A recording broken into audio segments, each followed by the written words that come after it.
Hello everyone, I'm Say, and this is my topic for my final essay, and that's the solutions for home purchasing in Hong Kong. After bouncing back from recession, Hong Kong is now facing the threat of inflation linked to rising property prices. Citizens and politicians have been speaking out against the high cost of living in Hong Kong. In his budget speech on Tuesday, Financial Secretary Zhang Cang introduced measures to tackle the problem. Property is expensive in Hong Kong, as we all know. The house values have reached the highest level. Even couples of doctor and lawyer cannot afford to buy a house effect.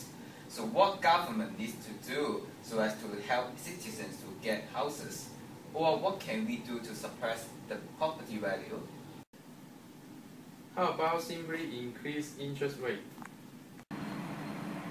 Because of the link exchange rate systems, as monetary authority status, Hong Kong's interest rate will closely track their US dollar counterparts and may not fit Hong Kong's economies.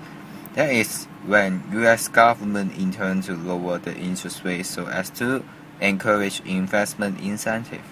Interest rate in Hong Kong is then required to fall whether the business condition is good or not, and thus in Hong Kong, changing interest rate cannot be effective in interventing real estate market.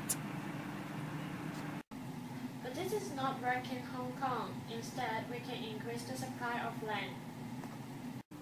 The Chief Executive proposes in the policy address to secure land for addressing our housing needs on all fronts. Build more public housing to cater for needs of the grassroots and subsidize housing to help middle-income families to own homes. Ensure a healthy and stable property market. And implement the Hong Kong Property for Hong Kong People measure to give priority to Hong Kong permanent residents in owning homes. 2013 Policy Address. But it takes time to raise the supply, and how can we help those without estates before completion of new houses? And over in Hong Kong, a popular art charity is highlighting the conditions of the island's cage men. These men live stacked on top of each other in old tenement flats in often squalid conditions.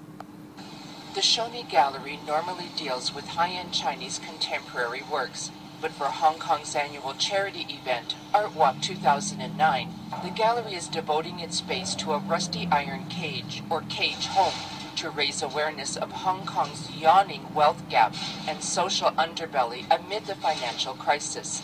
Split into 3 tiny bunks with grimy blankets and pillows, the cage home was taken from one of Hong Kong's cramped, old tenement flats where around 1,000 or so men are still estimated to live. How about giving the housing allowance to them? But the question is, even though we offer allowance and raise land supply, the mainlanders still push up the property price. United Nations report recently named Hong Kong the 4th most attractive investment destination in the world last year. The city raked in more than $48 billion in 2009, much of that due to mainland Chinese buying up high-end property. Hei-Ling Chan went house hunting and has this report. The gold rush is on in Hong Kong property. The buyers, mainland China's young and rich. And burn they do. Mainland buyers may snap up 6 of these apartments, cash paid in full, in a single day. But some affluent mainlanders, like Geng Chun-ya from China's Anhui province, say the property boom has gone too far. They're critical of the free spending ways of their fellow mainlanders. I can see some mainlander, rich people just take a look for 10 minutes and say, I buy. so that's really, scare me. Many of these trophies will never be lived in by their owners. The mainlanders quite shrewdly keep it vacant because they know that maybe at some point when they want to resell it and capitalise on their investment, if it's been vacant, then it's going to still be attractive, more attractive to the mainland investors. We need to look at policy in other regions to get rid of it. Welcome to Singapore. I will give you an overview of the Singapore property market. Basically, 90% of the people stay in public housing estate which is owned by the government, and the 20% of the people will own a private condominium, and a small majority, 5%, will own the landed property. These are the top group of the buyers. So basically, the residential part, overall, the residential parts are also occupied the major property scene in the market, and as a service center in Singapore, people will still buy shop houses and commercial buildings to invest or for their office use.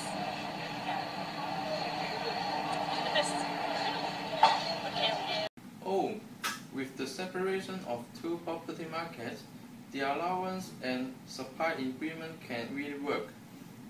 It can cool down the market. It is the end. Thanks for watching.